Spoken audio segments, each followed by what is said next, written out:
Welcome to United States News. Biden administration defends its decision not to assert executive privilege over Trump's White House records. Both the House of Representatives and the Biden administration asked the Supreme Court on Thursday to deny former President Donald Trump's attempt to keep secret more than 700 pages of records that pertain to January 6. The House Select Committee argues that it desperately needs the papers for its sprawling probe into the deadly insurrection and that Trump hasn't shown how he would be harmed enough to keep the records from being released. And the Biden administration is defending its decision that White House records from January 6 shouldn't be protected by executive privilege. Trump has disagreed, and his insistence on secrecy prompted him to sue in October. The case, a major one on presidential authority and executive privilege as well as House investigations, raises unsettled questions about the power of a former president to control information from his White House, even when the current administration and Congress support transparency for the records. Allowing a former president to override the decisions of an incumbent president would be an extraordinary intrusion into the latter's ability to discharge his constitutional responsibilities, lawyers from the Justice Department wrote in the filing on Thursday. They represent the National Archives, which currently possesses the Trump-era White House documents. With congressional elections in November 2022 and the possibility Democrats will lose control of the House, the Select Committee argued time is of the essence. The Select Committee's authorization will expire on January 3, 2023, and each passing day handicaps the Select Committee's investigation, forcing it to proceed without the benefit of documents to which it is entitled, lawyers for the House wrote on Thursday. Their responses come a week after Trump asked the justices to look at the case and to keep the record secret while the case is before the court.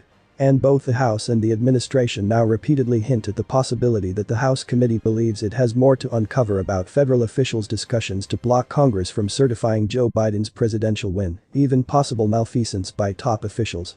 Far from fishing or looking to the former president and his advisors as a case study, Dodge writes, using Trump's team's words against him, the committee is investigating events involving Trump and other White House officials that have an identifiable factual foundation and relate to a specific unprecedented attack on the Capitol. That investigation unquestionably serves legitimate legislative purposes. And contrary to Trump's contentions, those legislative purposes are sufficient to support the committee's request, even if some members of Congress also believe that the investigation may disclose crime or wrongdoing. The Justice Department also argues that the White House's recent negotiations with the House to withdraw or defer requests for some national security records show the committee has narrowed some of its requests. Previously, both the White House and the House have faced criticism for Biden's willingness to disclose records from the West Wing and about the large amount of material the committee is pursuing. Trump does not argue that even a single page of those records is beyond the scope of the committee's legitimate inquiry, the Justice Department also wrote.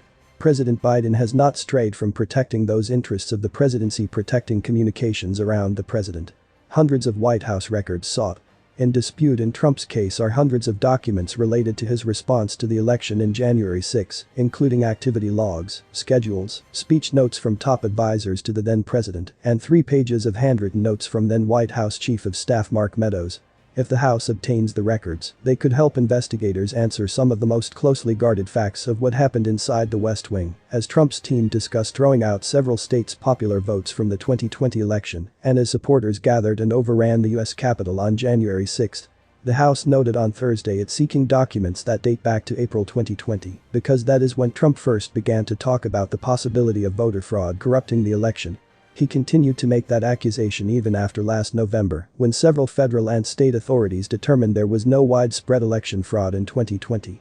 The Select Committee needs information relating to various individuals involved in the messaging during that period to determine when and how the seeds for the January 6 attack on our democracy were planted, which may aid Congress's consideration of remedial legislation, the House argues. Other documents the House seeks from the Trump White House closer to January 6 connect to people with ties to accused insurrectionists or the Stop the Steal group, or who were working with Congress, security or visiting the White House near that day, the new filings say.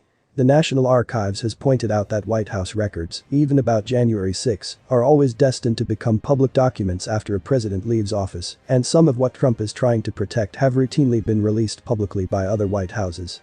Trump resoundingly lost his arguments at both the trial court and appeals court levels. Yet while the archives had initially planned to give the House committee the records starting in November, Trump's court fight put the document productions on ice. If the justices don't agree to look at the case in January, they may not discuss Trump's filings until a month later, in mid-February, the House has said. Though the Supreme Court has taken months to consider major separation of powers questions in congressional subpoena challenges from Trump in the past, they quickly rejected an attempt by Texas that Trump supported to overturn his electoral loss a year ago. Thanks for watching and don't forget to subscribe. Bye for now.